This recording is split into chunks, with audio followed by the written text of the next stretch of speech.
السلام علیکم. پروگرام سوال نامہ کے ساتھ میں ہوں عمران ثناءاللہ. ناظرین، انسانیت کے خلاف جرائم کے مقدمے میں بنگلہ دیش کی سابق وزیر اعظم شیخ حسینہ واجد کو سزائے موت سنا دی گئی. بنگلہ دیشی عدالت نے فیصلے میں کہا ہے کہ لیک فون کال کے مطابق حسینہ واجد نے مظاہرہ کرنے والے طلباء کے قاتل کے احکامات دیے. ملزمہ شیخ حسینہ واجد نے طلباء کے مطالبات سننے کی بجائے فسادات کو ہوا دی. انہوں نے طلباء کی تحریک کو طاقت سے دبانے کے لیے توہین آمیز اقدامات کیے، جبکہ بنگلہ دیش نے بھارت سے سابق بنگلہ دیشی وزیر اعظم شیخ حسینہ واجد اور سابق وزیر داخلہ اسد الزماں کمال کی فوری حوالگی کا مطالبہ کیا ہے. بنگلہ دیش اور بھارت کے مابین باقاعدہ ایک معاہدہ بھی موجود ہے، جس کے مطابق بھارت شیخ حسینہ واجد اور سابق وزیر داخلہ کو بنگلہ دیش کے حوالے کرنے کا پابند ہے. دوسری جانب پاک افغان سرحد تقریباً 1 ماہ سے زائد ہو گیا ہے. کشیدگی کی وجہ سے ابھی تک بند ہے اور پاکستان نے افغانستان کے ساتھ سرحدیں غیر معینہ مدت کے لیے بند رکھنے کا فیصلہ بھی کر لیا ہے. حکومت نے اس فیصلے سے کابل کو واضح پیغام دیا ہے کہ کالعدم ٹی ٹی پی اور دیگر دہشت گرد تنظیموں کے خاتمے تک سرحدیں نہیں کھلیں گی. انہی معاملات پر آج کے پروگرام میں ہم بات کریں گے. ہمیں جوائن کر لیا ہے دفاعی تجزیہ کار ایڈ فیصل شاہ صاحب نے. شاہ صاحب، بہت بہت شکریہ آپ کے وقت کا. شاہ صاحب، بنگلہ دیش میں بھارت نواز حکومت کا پہلے خاتمہ ہوا اور اب ہم دیکھ رہے ہیں کہ شیخ حسینہ واجد کو سزائے موت سنا دی گئی ہے. اس کا کیا امپیکٹ دیکھ رہے ہیں اوورآل آپ؟ سنگین الزام ہے جو ان کے اوپر لگایا ہے کہ انسانیت کے خلاف انہوں نے اقدامات کیے ہیں، جس کی بنا پر ان کو سزائے موت دی گئی. اور وہ انسانیت کون ہے؟ وہ ان کی اپنے لوگ ہیں، بنگلہ دیش کے عوام ہیں جن کے ساتھ انہوں نے یہ ایسا سلوک کیا اور اس کی بنا پر ان کے اوپر یہ الزام لگایا گیا ہے. اچھا، یہ صرف بنگلہ دیش میں شیخ حسینہ واجد یا ان کی پارٹی کے لیے دھچکا نہیں ہے، بلکہ یہ بھارت کے لیے ایک بہت بڑا دھچکا ہے، کیونکہ کئی دہائیوں سے شیخ حسینہ واجد بھارت کی پراکسی کے طور پہ کام کر رہی تھی، خاص طور پہ پاکستان کے خلاف. تو وہاں پہ اب ظاہری بات ہے کہ یقیناً بھارت میں ہلچل مچی ہوئی ہوگی اس چیز کی. آپ کو پتہ ہے کہ شیخ حسینہ واجد جو ہیں وہ ابھی تک اسائلم میں ہیں وہاں پہ، اور ان ڈیمانڈ کی گئی ہے کہ ان کو واپس بھیجا جائے، جو کہ شاید بھارت نہیں کرے گا. تو بھارت یہ پوری کوشش کرے گا کہ شیخ حسینہ واجد کی طرف سے کوئی اپیل دائر کی جائے اور پھر اس پہ نظر ثانی کی جائے. لیکن ایک چیز امپورٹنٹ دیکھیے یہ ہے کہ بنگلہ دیش میں الیکشنز آ رہے ہیں فروری میں، اور اس سے پہلے حسینہ واجد پہ یہ کارروائی ہونا اور ان کے خلاف یہ فیصلہ آنا، یہ بہت ایک اہم چیز ہے، کیونکہ ان کی پارٹی بھی ایک پرسنلائز پارٹی ہے جو کہ شیخ حسینہ واجد کے نام پہ چلتی ہے. تو اگر شیخ حسینہ واجد ان الیکشنز میں حصہ نہیں لیتی کیونکہ یہ کنوکٹڈ ہیں، تو اس پارٹی کا جو فیوچر ہے وہ بھی وہاں پہ کافی آپ کو ڈارک نظر آتا ہے. تو بھارت کے لیے یہ ایک بڑی شکست ہے اور بھارت یقیناً اس کے لیے ریٹیلیٹ کرے گا. اور مجھے ڈر ہے کہ شاید بنگلہ دیش میں اب کوئی شورش کا سما شاید پیدا کرے بھارت. اور آئی نو کہ بنگلہ دیشی حکومت جو ہے وہ اس چیز کا ادراک رکھتے ہیں. بھارت کی یہ فرسٹریشن پاکستان کی طرف بھی آ سکتی ہے، کیونکہ پاکستان کے اب بنگلہ دیش سے بڑھتے ہوئے روابط ہیں. سر یہ بھی بتائیے گا، اب بھارت اور بنگلہ دیش کے درمیان ایک معاہدہ بھی موجود ہے کہ مجرموں کی حوالگی کا معاہدہ، تو اس معاہدے کی روح سے تو وہ ان کو حوالے کرنا چاہیے، بھارت کو ان دونوں شخصیات کو حوالے کر دینا چاہیے بنگلہ دیش کے. تو آپ کو کیا لگتا ہے کہ بھارت کے لیے کتنا مشکل ہوگا یہ؟ چونکہ بھارت اگر حوالے نہیں کرتا تب بھی تو سفارتی تعلقات بنگلہ دیش کے ساتھ ان کے خراب ہوں گے. اور خاص طور پر یہ بھی بتائیے گا کہ اس تمام تر ایونٹ کے بعد بھارت کا اس خطے میں جو ہم اثر و رسوخ ہیں وہ کتنا کم ہوتا ہوا دکھائی دے رہا آپ کو؟ دیکھیے، میں کہہ رہا ہوں کہ بھارت کے لیے ایک دھچکا ہے، اور اگر انہوں نے ان کو واپس کرنا ہوتا، حوالگی کرنی ہوتی، تو وہ ان کو اسائلم ہی کیوں دیتے؟ تو وہ میرا نہیں خیال کہ وہ ان کو واپس کریں گے. کوئی تعویلیں پیش کریں گے، کوئی ڈیلی ڈیلنگ کریں گے، اور میرا نہیں خیال کہ وہ حسینہ واجد کو واپس کرنا چاہیں گے. بھارت کو سب سے بڑا دھچکا یہی ہے کہ اس کا جو اثر و رسوخ تھا بنگلہ دیش میں وہ کم ہو گیا ہے، بلکہ تقریباً ختم ہونے کے برابر ہے. اور وہ اس بات سے بھی آیا ہے کہ پاکستان اور بنگلہ دیش کے آپ دیکھیے کہ حسینہ واجد کے جاتے ہی تعلقات اور روابط جو ہے وہ بڑھ گئے ہیں ہر ڈومین میں. تو یہ بھارت کے لیے ایک تشویش کا لمحہ ہے اور لمحہ فکریہ ہے. اور ظاہری بات ہے کہ بھارت چپ تو نہیں بیٹھے گا، وہ بنگلہ دیش اور پاکستان کے خلاف غلط فہمیاں پیدا کرنے کی کوشش کرے گا. وہ ایسے کام کرے گا جس سے شیخ حسینہ واجد یا ان کی پارٹی کے تھرو دوبارہ انگریس وہاں پہ حاصل کر سکے. اور یہ آنے والے دنوں میں آپ دیکھیں گے کہ بنگلہ دیش میں ہو سکتا ہے کچھ حالات خرابی کی طرف جائیں. صحیح. اچھا شاہ صاحب، کچھ پاکستان اور افغانستان کی بھی بات کر لیتے ہیں ہم. آپ کو پتا ہے کہ سرحدیں پچھلے 37 روز سے جو ہے بند ہیں، تجارت مکمل طور پر وہاں پر بند ہے. جنگ بندی کے حوالے سے جو مذاکرات بھی ہوئے تھے اس میں کچھ ڈیولپمنٹ بھی ہونا تھی، لیکن ابھی تک کچھ چیزیں نظر نہیں آ رہی. آپ کو پتا ہے کہ وہ ترکی کے ایک وفد نے آنا تھا جس سے یہاں پہ ترکی کے وزیر خارجہ، وزیر دفاع اور انٹیلیجنس چیف نے آنا تھا شاید اس ہفتے، تو پچھلے ہفتے وہ بھی نہیں آ سکے، تو وہاں سے بھی خاموشی ہے. تو اس وقت پاکستان اور افغانستان کے تعلقات جو ہیں کس نہج پر ہے؟ اس کو ڈیڈ لاک سمجھیں، اس کو خاموشی سمجھیں، اس کو کیا سمجھیں ہم؟ اس کو سمجھنا چاہیے میرا خیال ہے، کیونکہ دیکھیے ہم تو باوجود اس کے کہ ہمارے پاس ایویڈنس اور پروف موجود ہیں کہ افغانستان کی سرزمین ہمارے خلاف یوز ہو رہی ہے، ہم اس کے باوجود ہم نے ہاتھ بڑھایا اور بات چیت کی طرف گئے، اور ہم نے صرف سنگل پوائنٹ ایجنڈا کے ساتھ گئے کہ جی آپ کی سرزمین ہمارے خلاف یوز نہیں ہونی چاہیے. بات چیت آگے بھی بڑھی لیکن پھر اسٹال کر گئی. جو طالبان رجیم ہے انہوں نے لکھ کے دینے سے انکار کر دیا کہ وہ پاکستان کی بات مانتے ہیں، پر بلی وہ مان بھی گئے. لیکن پھر آپ دیکھیے کہ پاکستان میں کیا ہوا. وانا کیڈٹ کالج میں، اسلام آباد میں، اور اس کے تانے بانے پھر افغانستان سے مل رہے ہیں. تو پاکستان کا جب ایجنڈا ہی 1 پوائنٹ ہے کہ آپ کی سرزمین ہمارے خلاف یوز نہیں ہونی چاہیے، اور وہ چیز کنٹرول میں نہیں آ رہی ہے، تو پھر پاکستان کس چیز پہ بات کرے اور کیا امید رکھے؟ اسی لیے جو ترکی کا وفد آ رہا تھا وہ نہیں آیا، کیونکہ اس صورتحال میں تو افغانستان سے بات چیت نہیں ہو سکتی ہے. اگر وہ وربلی بھی مانتے ہیں کہ ہاں ہمیں یہ کام کرنا چاہیے اور پاکستان کے خلاف اپنی زمین استعمال نہیں ہونے دینے چاہیے، تو پھر وہ اس کو کیوں نہیں روک پا رہے ہیں؟ تو پاکستان اور افغانستان کے جو تعلقات ہیں وہ اس وقت تو ایک سرد موری میں ہیں، لیکن ایسا نہیں ہے کہ آگے کوئی بات چیت نہیں ہو سکتی ان سے. بات چیت ضرور ہو سکتی ہے. پاکستان نے یہ بھی کہا ہوا ہے کہ ہمارے پاس فورس استعمال کرنے کا آپشن بھی موجود ہے اور ہمارے پاس یہ حق ہے. جہاں تک بارڈر بند ہونے کا تعلق ہے، دیکھیے افغانستان پاکستان پہ زیادہ ڈیپینڈنٹ ہے، پاکستان اتنا ڈیپینڈنٹ ان پہ نہیں ہے. ان کی ٹرانزٹ ٹریڈ ہمارے یہاں سے گزرتی ہے، اور اگر بارڈر بند ہے اور ترسیل نہیں ہو رہی ہے تو اصل میں کن لوگوں کا نقصان ہو رہا ہے؟ افغان عوام کا نقصان ہو رہا ہے، اور ان کو قلت پیدا ہونا شروع ہو جائے گی چیزوں کی، جس کے بارے میں افغان حکومت کو سوچنا چاہیے.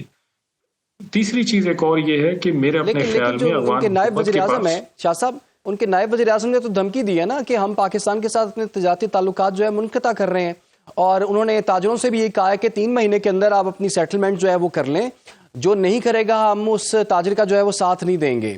تو یہ دھمکیاں پھر انہوں وہ نے کیوں دے رہے ہیں اگر وہ اتنے ڈیپینڈنٹ ہیں پاکستان کے ساتھ تجارت کے اندر؟ اور آپ کو کیا لگتا ہے ابھی 37 روز تو ہو ہی چکے ہوئے ہیں، ہزاروں ٹرک جو ہے اس وقت کھڑے ہوئے ہیں، لوگوں کا سامان جو ہے پڑا ہوا ہے، تو کیا یہی صورتحال آگے رہے گی اور اس کا پھر حل کیا ہے؟ دیکھیے انہوں نے یہ بھی کہا ہے کہ ہمیں متبادل راستے ڈھونڈنے کی ضرورت ہے، ایران کے تھرو، ترکمانستان کے تھرو. لیکن ان متبادل راستوں کے لیے ٹائم لگے گا. وہ کوئی اوور نائٹ نہیں ہو جائے گا کہ وہ ایران سے بات کریں اور ترکمانستان سے بات کریں اور ان کے سامان کی ترسیل وہاں سے شروع ہو جائے گی. ایسا نہیں ہو سکتا، اس میں ٹائم لگے گا، اور وہ ٹائم جو لگنا ہے اگر اس میں پاکستان کے ساتھ ان کا بارڈر کلوز رہے گا تو ظاہری بات ہے کہ اشیاء کی قلت وہاں پہ شروع ہو جائے گی. میں جو پچھلی اپنی بات کر رہا تھا اس میں سمجھتا ہوں کہ ایک بڑا نادر موقع تھا یہ طالبان رجیم کے لیے، دنیا کو یہ بتانے کے لیے کہ ہم ایک رسپانسبل رجیم ہے اور ہمیں ریکگنیشن ملنی چاہیے. سب سے بڑا مسئلہ تو اس وقت ان کو ریکگنیشن کا ہے دنیا میں. اگر ان کو ریکگنیشن مل جائے تو ان کو ایڈ بھی مل سکتی ہے، ان کو سپورٹ بھی مل سکتی ہے، اور ان کے ساتھ باقی ممالک جو ہیں وہ بھی اپنے روابط بڑھا سکتے ہیں. لیکن شاید انہوں نے یہ موقع بھی گوا دیا. ایشو یہ ہے کہ ان کی یہ جو طالبان رجیم کے لوگ ہیں یہ کئی دہائیوں سے جنگ میں ملوث رہے ہیں اور ایک جنگی ماحول میں رہے ہیں.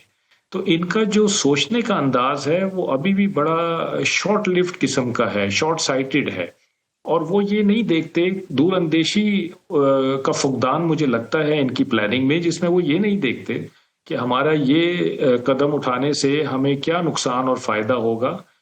وہ ایک جو واریئرز ہوتے ہیں اس کی طرح سے ڈیسیجن لیتے ہیں ڈپلومیسی میں بھی، جو کہ میں سمجھتا ہوں کہ ان کے حق میں نہیں جا رہے اچھے. پاکستان کو تو اتنا فرق نہیں پڑتا، پاکستان تو ان کی ٹرانزٹ ریٹ کو آگے کرتا ہے.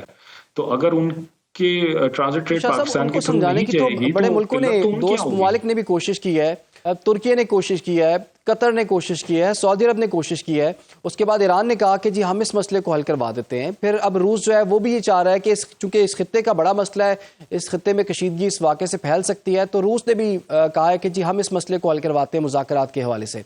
تو آپ کو کیا لگتا ہے کہ چین نے بھی پہلے بات کی تھی کچھ مہینے پہلے، چین کے اندر بھی چینی وزیر خارجہ، پاکستانی وزیر خارجہ اور افغان وزیر خارجہ اکٹھے ہوئے تھے، وہاں پر بھی یہی بات ہوئی تھی، وہاں پر بھی افغان طالبان رژیم جو تھی وہ اس بات پر ایگری ہوگی بھی تھی کہ جناب اپنا ملک جو ہے پاکستان کے خلاف استعمال نہیں ہونے دیں گے۔ تو اب دوبارہ سے اتنے ملک جب بیچ میں آ رہے ہیں، آخر یہ افغان طالبان رژیم جو ہے وہ کس کی بات مانیں گی پھر؟ کہ یہ تو ان کو سوچنے کی ضرورت ہے کہ ان کو کس کی بات ماننی چاہیے اور کس کی نہیں ماننی چاہیے۔ اصل میں تو سارے لوگ ایک سینسیبل بات کر رہے ہیں، پاکستان کے موقف کی تائید کر رہے ہیں، تو اس کا مطلب ہے کہ دنیا تو غلط نہیں ہو سکتی ہے۔ اگر آپ اس چیز کو نہیں مان رہے ہیں تو غلطی آپ کی طرف ہے، تو یہ ان کو سوچنے کی ضرورت ہے، اور پھر ان کو یہ دیکھنے کی ضرورت ہے کہ کیا ہم اپنی عوام کے ساتھ بھلائی کر رہے ہیں یا برائی کر رہے ہیں، کیا ہم اس طرح سے اس دنیا میں ایک مہذب طریقے سے رہ سکیں گے یا نہیں رہ سکیں گے۔ یہ سب فیصلے افغان طالبان کو کرنے کی ضرورت ہے، اور ان کو اگر دنیا میں ایک رسپانسبل اسٹیٹ بن کے ابھرنا ہے اور دنیا کے ساتھ چلنا ہے تو پھر ان کو ایسے ڈیسیجنز لینے پڑیں گے جو گراؤنڈ ریئلٹی سے مطابقت رکھتے ہیں۔ ابھی تک جو ڈیسیجنز وہ لے رہے ہیں وہ تو ایسا لگتا ہے کہ بالکل ایک خول میں بیٹھے ہوئے ہیں اور اس سے باہر وہ دیکھ نہیں پا رہے ہیں، اور جو ان کے ڈیسیجنز ہیں کہ ہم پاکستان سے ٹریڈ بند کر دیں گے، ہم کہیں اور سے شروع کر دیں گے، یہ گراؤنڈ ریئلٹی سے مطابقت نہیں رکھتی یہ چیز۔ تو اگر آج نہیں تو کل ان کو یہ سمجھ آ جائے گی کہ ان کے ڈیسیجنز کا آؤٹ کم کیا ہو رہا ہے اور ان کو فائدہ ہو رہا ہے یا نقصان ہو رہا ہے۔ تو میں یہ سمجھتا ہوں کہ جو بات چیت کا راستہ ہے وہ ابھی بھی بند نہیں ہے، پاکستان تو ابھی بھی بات چیت کرنے کو تیار ہوگا، اور مجھے یقین ہے کہ کچھ بیک ڈور ڈپلومیسی چل بھی رہی ہوگی، کیونکہ بہت سارے ملک اس میں انوالو ہیں، اور سب کو یہ خدشہ ہے کہ اگر افغانستان کو آئسولیٹ کر دیا تو پھر یہ ایک ٹیررزم کا ہاٹ بیڈ بن جائے گا جو پورے ریجن کے لیے نقصان دہ ہوگا۔ ٹھیک ہے، بہت بہت شکریہ آپ کا فیصل شاہ صاحب، آپ نے ہمیں وقت دیا، اور جیسا کہ آپ بتا رہے تھے کہ بات چیت کا راستہ جو ہے وہ ابھی بھی کھلا ہوا ہے، اور بیک ڈور ڈپلومیسی جو ہے وہ اس وقت ہو بھی رہی ہوگی، اور مقصد صرف ایک ہے، پاکستان کا ایک ہی یہی مطالبہ ہے افغان طالبان رژیم سے کہ جناب افغانستان جو ہے وہ اس کی سرزمین پاکستان کے خلاف استعمال نہیں ہونی چاہیے۔ افغانستان کے اندر جتنے بھی دہشت گرد گروہ یا پارٹیاں موجود ہیں ان کو کنٹرول کرنا افغان طالبان رجیم کی ہی رسپانسبلٹی ہے۔ دو تین آپشنز جو تھی وہ پہلے بھی ہم بتا چکے ہیں کہ وہ دی گئی تھی ان کو کہ جناب یا تو آپ ان کے خلاف خود کارروائی کریں، اگر آپ ان کے خلاف خود نہیں کارروائی کر سکتے تو ہمارے ساتھ انٹیلیجنس شیئرنگ کریں، ہم کر لیں گے، اور اگر آپ یہ بھی نہیں چاہتے آپ بھی نہ کریں ہم بھی نہ کریں اور مل کے کوئی جوائنٹ جو ہے آپریشن لانچ کر دیا جائے تب بھی یہ کیا جا سکتا ہے۔ لیکن اصل ذمہ داری جو ہے افغان طالبان رجیم کی ہے۔ بہت سے ممالک جس میں ہم ابھی بات کی ہے، ایران اور روس بھی جو ہے وہ اب سامنے آئے ہیں کہ جی ہم اس مسئلے کو حل کرواتے ہیں۔ اس سے پہلے ترکیے میں اور قطر میں بھی جو ہے وہ یہ مذاکرات کے ادوار ہو چکے ہوئے ہیں، لیکن جو اتنی لمبی سرحد ہے پاکستان کی افغانستان کے ساتھ، وہاں سے جو دراندازی ہوتی ہے، ابھی حال ہی میں ہم نے دیکھ لیا وانا کیڈٹ کالج میں جو دہشت گردانہ حملے کی کوشش کی گئی، اس کے تانے بانے افغانستان سے ملتے ہیں۔ پھر اسلام آباد میں جو کچہری میں ہم نے دیکھا خود کچھ دھماکہ ہوا، اس کے تانے بانے بھی افغانستان سے ملتے ہیں۔ تو افغانستان کو یہ لاؤڈ اینڈ کلیئر کہہ دیا گیا ہے کہ سیکیورٹی سب سے پہلے ہمارے لیے، تجارت جو ہے وہ اس کے بعد ہے۔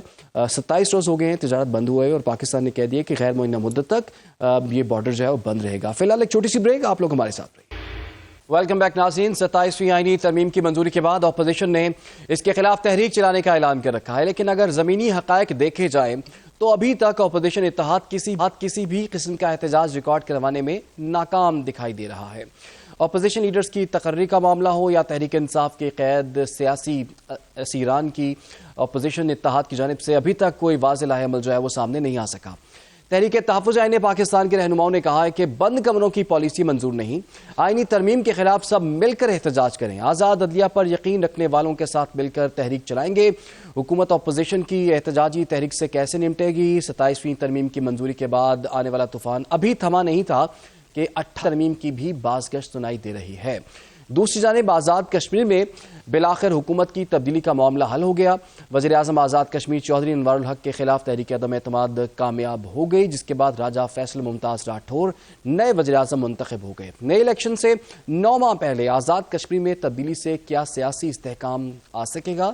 الیکشن کے حوالے سے بھی آپ کو آگاہ کریں گے، لیکن الیکشن کمیٹی سے جو معاہدہ ہوا تھا اس کا کیا ہوا، اس پر کس حد تک عمل درآمد ہوگا، اس پر بھی ہم آج کے پروگرام میں بات کریں گے. ہمیں جوائن کر لیا پاکستان تحریک انصاف کے رہنما امجد نیازی صاحب نے. نیازی صاحب آپ کے وقت کا بہت شکریہ. اس کے ساتھ ساتھ ہمیں مسلم لیگ نون کے رہنما راجہ قمر الاسلام صاحب جو ہیں جوائن کر چکے ہیں. راجہ صاحب آپ کو ویلکم کرتے ہیں. نیازی صاحب یہ بتائیے گا، 27ویں ترمیم تو آپ لوگوں نے منظور نہیں ہونے دینی تھی، آپ نے تو اس کے خلاف احتجاج کرنا تھا، آپ نے تو ایوان کو نہیں چلنے دینا تھا، لیکن یہ کیا ہوا کہ 27ویں ترمیم بھی منظور ہو گئی، آپ کا احتجاج بھی شروع نہیں ہوا، آپ کو کوئی ریلیف بھی کچھ نہیں ملا. حکومت نے جو چاہا، جیسے چاہا، جس وقت چاہا وہ کر لیا. تو بحیثیت جماعت آپ اس وقت کہاں کھڑے ہیں سر؟ یہ پوچھیں کہ جمہوریت کہاں پہ کھڑی ہے. پاکستان تحریک انصاف تو اپنے سٹانس پہ قائم ہے. آج اگر آپ سمجھتے ہیں کہ عددی لحاظ سے قانون سازی کو بلڈوز کر کے کی گئی ہے تو اس سے کیا آپ کو ملا ہے؟ آپ طاقت کا منبع بن گئے. تو اس طاقت کو آپ سنبھال پائیں گے جو آپ طاقت حاصل کرنا چاہتے ہیں اداروں کو تباہ کر کے، جہاں آپ نے نظام عدل کو تلپٹ کر دیا ہے، اور اس سے آپ کیا اچیومنٹ کرنا چاہتے ہیں؟ کہ ہم ہر وہ فیصلہ جو انصاف پہ مبنی ہوگا نہیں ہونے دیں گے، ہر وہ کام جو رول آف لا کے مطابق ہوگا، جو قانون اور قاعدے کے نیچے چلے گا، وہ نہیں ہوں گے. تو یہ آپ نے میسج دیا ہے کہ آپ نے پاکستان کی عوام کا دیا ہوا مینڈیٹ چوری کیا. آپ گورنمنٹ میں آئے، آپ نے ہر وہ حق جو عوام نے پاکستان تحریک انصاف کو دیا وہ آپ نے چھین لیا. آپ نے جیلوں میں لوگوں کو ڈالا، ہمارے لیڈر جناب عمران خان کو جیل میں رکھا ہوا ہے. تو اس سے کیا آپ جو طاقت حاصل کر چکے ہیں اس کو کتنا عرصہ آپ سسٹین کر سکتے ہیں؟ اور اس کے نتیجے جو طاقت ہے اس کو بچانے کے لیے اپنے آپ کو آپ نے سیفٹی وال لگانا شروع کر دیے کہ جی ہماری سیفٹی والز ہوں، کیونکہ آپ کے جو ایکشنز ہیں وہ لوگوں کے دلوں پہ نقش ہیں، وہ لوگوں کو یاد دلا رہے ہیں کہ ہمارے ساتھ کیا ظلم اور بربریت ہوئی ہے اور ہمارے حقوق چھینے جا رہے ہیں. نیازی یہ صاحب لوگوں دونوں ایوانوں سے یہ جو بل تھا نا وہ 2/3 میجورٹی سے جو ہے وہ پاس ہو گیا. تو یہی تو جمہوریت ہوتی ہے. پھر اور کیا، اور کس چیز کا نام ہے جمہوریت؟ اور کیا جمہوریت عددی تعداد کا نام جمہوریت نہیں ہے. جمہوریت اپوزیشن کو ساتھ لے کے لیجسلیشن میں چلنے کا نام جمہوریت ہے. کیونکہ لیجسلیشن ایک دن کے لیے نہیں ہوتی جی بلکہ یہ سالوں پہ محیط ہوتی ہے اور قوموں کے لیے ہوتی ہے، کسی ٹھیک ہے. فرد واحد کے لیے نہیں ہوتی، کسی شخص کے لیے نہیں ہوتی. آپ نے اشرافیہ کو دوام بخش دی ہے. اشرافیہ جو ہے اگر وہ کوئی بھی بڑا سے بڑا جرم کرتی ہے وہ آپ برہمن بنا دیے گئے ہیں. آپ جیسے ہندوستان کے اندر ایک 4 طبقاتی سسٹم تھا، برہمن، ویش، کھستری اور شودر، آپ نے پاکستان کی 90% آبادی کو شودر سمجھا. اس ٹھیک سے ہے آپ جی. کیا حاصل کر پائیں؟ امجد نیازی صاحب کا نقطہ جو ہے وہ سامنے آیا ہے.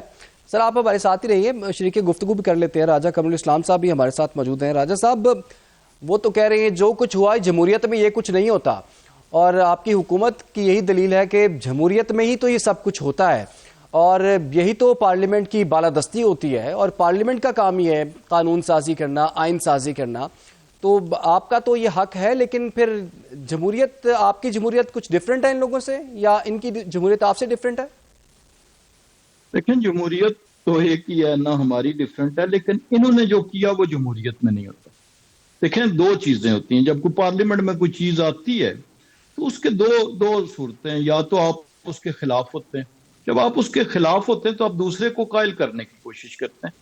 ہم نے تو بھرپور کوشش کی ان کو قائل کرنے کی. ان کو 26ویں آئینی ترمیم میں گورنمنٹ نے فور گو کیا آئینی عدالتوں کے قیام کو. فیڈرل کانسٹیٹیوشن کورٹ کے جو اوریجنل آئیڈیا تھا اس کو فور گو کیا. کس بنا پر؟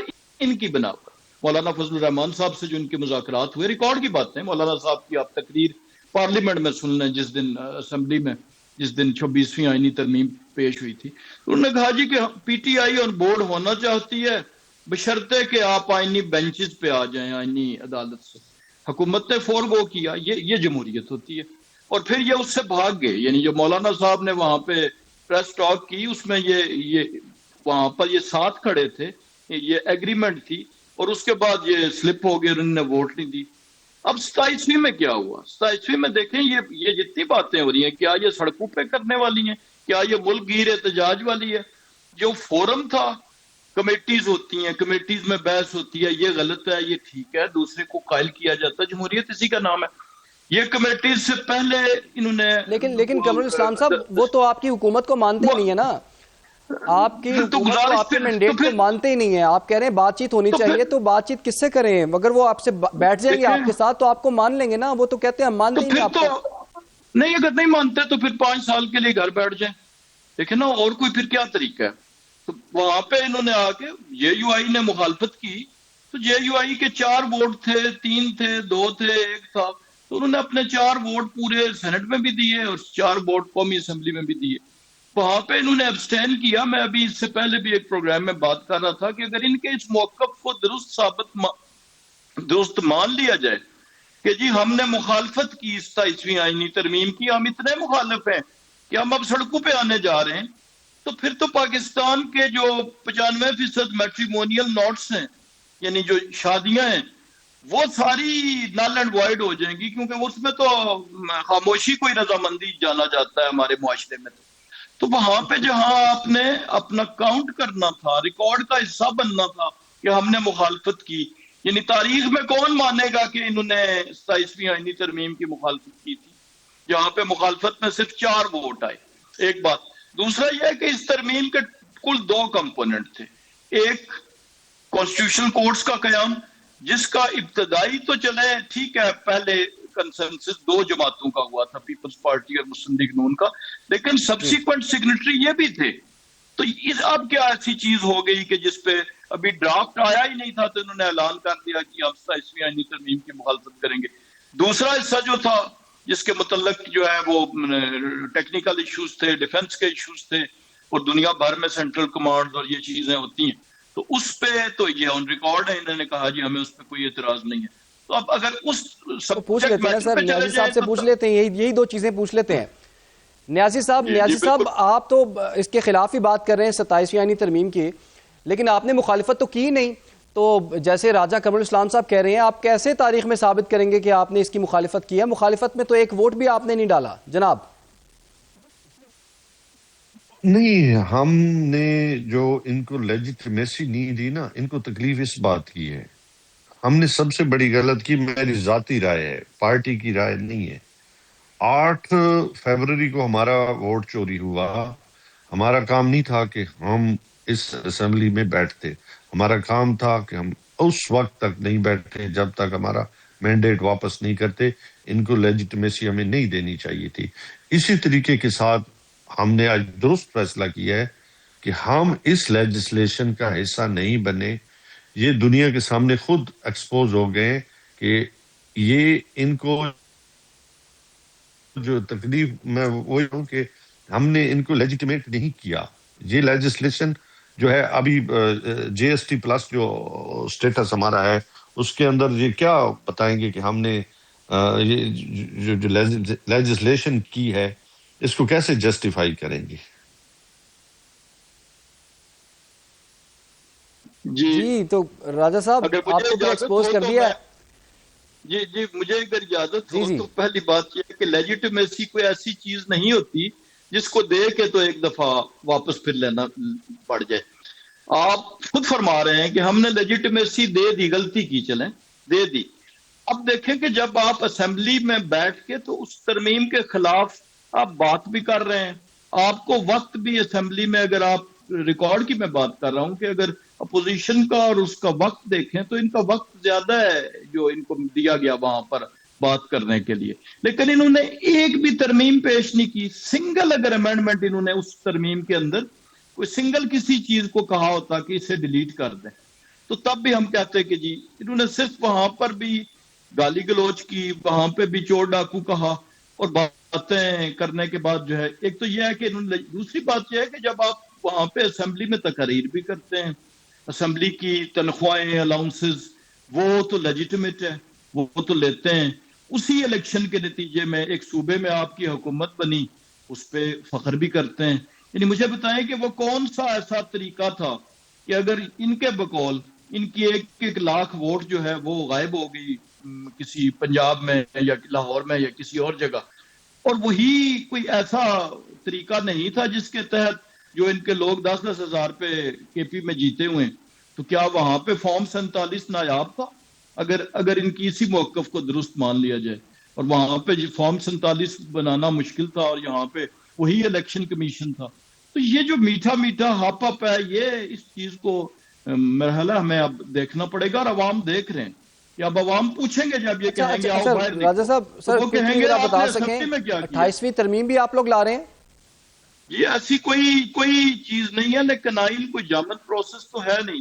دیکھیں ہم نہیں تھے تو 25 آئینی ترامیم اس سے پہلے بھی تو آئی نا، یہ موجودہ پارلیمنٹ نہیں تھی، موجودہ حکومت نہیں تھی، تو 25 آئی ہیں، جن میں سے 3 تو اسی دور میں یا 5 تھی شاید یا 4 تھی جو ذوالفقار علی بھٹو صاحب کے اسی دور میں جب کنسنسس کے ساتھ کانسٹیٹیوشن جو ہے وہ اپروو پاس ہوا تھا، تو اس کے بعد ہی اسی دور میں یعنی انہی 2-3 سالوں میں اسی حکومت میں آ گئی تھی.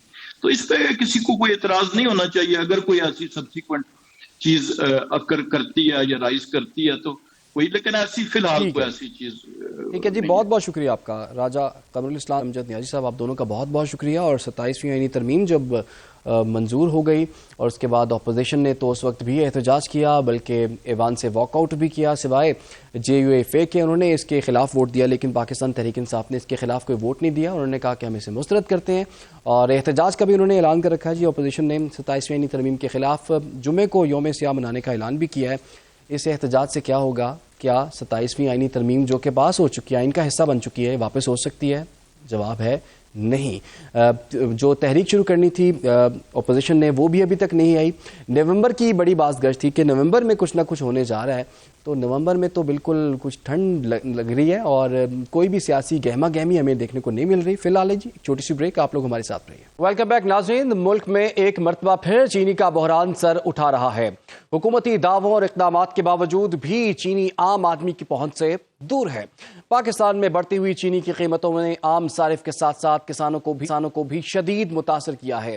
گنے کے کاشتکار کم قیمتوں، محدود منڈی تک رسائی اور شوگر ملوں کی ادائیگیوں سے تاخیر جیسے مسائل کا سامنا کر رہے ہیں، جبکہ کرشنگ سیزن میں تاخیر سے گنا ضائع ہوتا ہے اور اگلی فصل کی بروقت کاشت متاثر ہو جاتی ہے. پیداواری لاگت میں مسلسل اضافہ اور موسمیاتی تبدیلی نے کسانوں کی مشکلات مزید بڑھا دی ہیں، جس سے وہ مالی عدم استحکام کا شکار ہو رہے ہیں.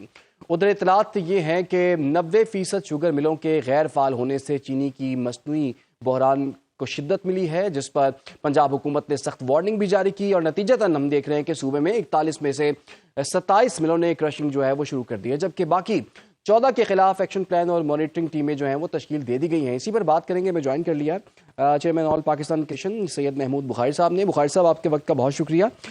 بخاری صاحب عرصہ ہو گیا ہے، ہر سال یا ہر گورنمنٹ میں ہم دیکھ رہے ہوتے ہیں، یا کئی دفعہ یہ بھی ہو جاتا ہے کہ ہر مہینے ہی ہمیں چینی کا بحران نظر آتا ہے. آپ کے خیال میں اس کی وجہ کیا ہے؟ یہ واقعی بحران ہے یا پھر ایک مصنوعی بحران ہے جس کا سامنا سب کو کرنا پڑتا ہے؟ جی بسم اللہ الرحمن الرحیم. اللہم صلی اللہ محمد و علی محمد. السلام علیکم عمران، شکریہ آپ کا اور آپ کے سنو ٹی وی کا.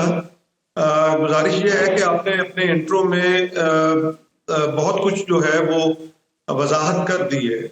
یہ پیارا پاکستان ہے، یہ آپ کے اور میرے لیے وہ چیزیں جو ہم حق رکھتے ہیں وہ ہمیں نہیں ملتی. یہ کوئی بحران نہیں، یہ پیدا کیا گیا بحران ہے. آپ مجھے بتائیں کہ میں آپ کو 4 ماہ پیچھے لے جاتا ہوں کہ جب ہمارے شوگر مل ایسوسیشن نے کہا حکومت سے کہ جی آپ ہمیں جو ہے وہ اجازت دیں ایکسپورٹ کی اور ہم زر مبادلہ لے کے آئیں گے، ملک کا بڑا فائدہ ہوگا، بڑے خواب دکھائے آپ کو یاد ہوگا، اور حکومت نے آخر کار جو ہے وہ اجازت دے دی. اور حکومت کیوں نہ دیتی کہ ہمارے وزیر اعظم صاحب کی ملز ہیں، ہمارے جتنے جو سیاسی بڑے ہیں ان کی ملز ہیں. جب وہ ان کو اجازت مل گئی اور پھر اس کے بعد یک یہ پتا چلا وہ چینی تو کم ہو رہی ہے، اب امپورٹ کی جائے. اور جناب یہ کس کی ذمہ داری ہے؟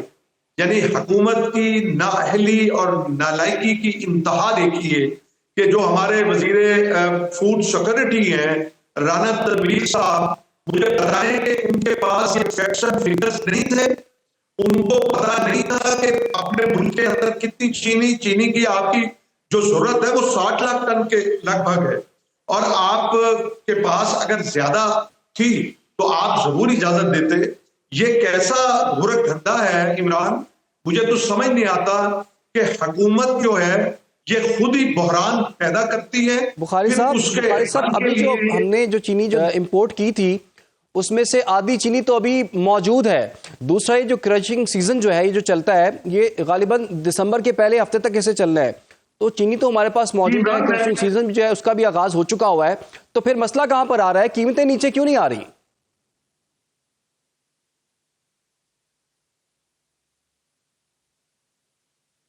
میں آپ کو میں وہی آپ کے یہ آپ کو یاد ہوگا کہ دو چیزیں جو ہیں وہ انہوں نے کہیں، ایک یہ کہ 1 نومبر سے ہم شوگر مل چلائیں گے، اور دوسرا یہ کہا کہ چینی کا ریٹ نہیں اوپر جانے دیں گے.